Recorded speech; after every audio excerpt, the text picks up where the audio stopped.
இரவு ஜெபம். கர்த்தருக்கு ஸ்தோத்திரம். சங்கீதம் 55:1-2. தேவனே, என் ஜெபத்தை கேட்டருளும், என் விண்ணப்பத்திற்கு மறைந்திராதேயும். எனக்கு செவி கொடுத்து உத்தரவு அருளி செய்யும். சத்துருவினுடைய கூக்குரலின் நிமித்தமும் துன்மார்க்கர் செய்யும் இடுக்கத்தின் நிமித்தமும் என் தியானத்தில் முறையிடுகிறேன். கிறிஸ்துக்குள் பிரியமானவர்களே, தாவீது இந்த சங்கீதத்தை எழுதும் பொழுது மிகவும் நெருக்கப்பட்ட ஒரு சூழ்நிலையில்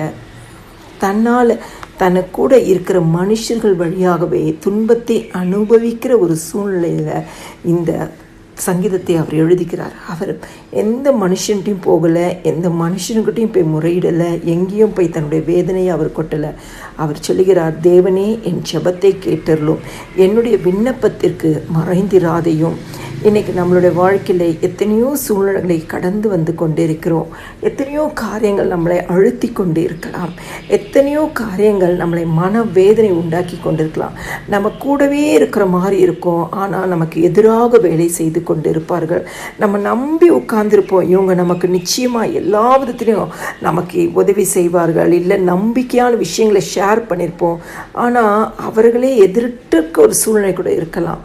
இன்றைக்கி தாவீதை போல் நம்ம யாருக்கிட்டையும் போகாமல் ஆண்டவருடைய சமூகத்தில் போய், ஏசப்பா, என் ஜெபத்தை கேளுங்க, என் விண்ணப்பத்திற்கு மறைந்திராதீங்க என்று சொல்லுங்கள். ஆண்டவர் உங்கள் ஜெபத்தை கேட்கிற உண்மை உள்ள தேவனாக இருக்கிறார்.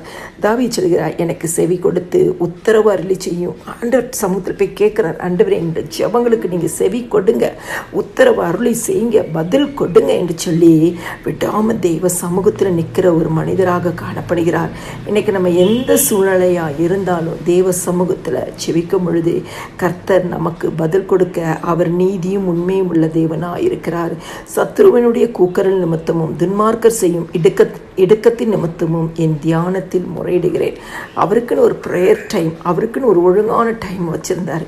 அந்த நேரத்தில் தேவ சமூகத்தில் அவர் வேறு எதையுமே சொல்லலை. ஆண்டவரே, என்னுடைய ஜெபங்களை நீங்கள் கேட்டறலும், என் விண்ணப்பத்திற்கு மறைந்திராதுங்க, எனக்கு செவி கொடுங்க, எனக்கு செவி கொடுத்து உத்தரவு அருளி செய்யுங்க. இதுதான் அவருடைய ஜெபமாக இருந்தது. தாவீதுக்கு ஆண்டவர் பதில் கொடுத்தார்.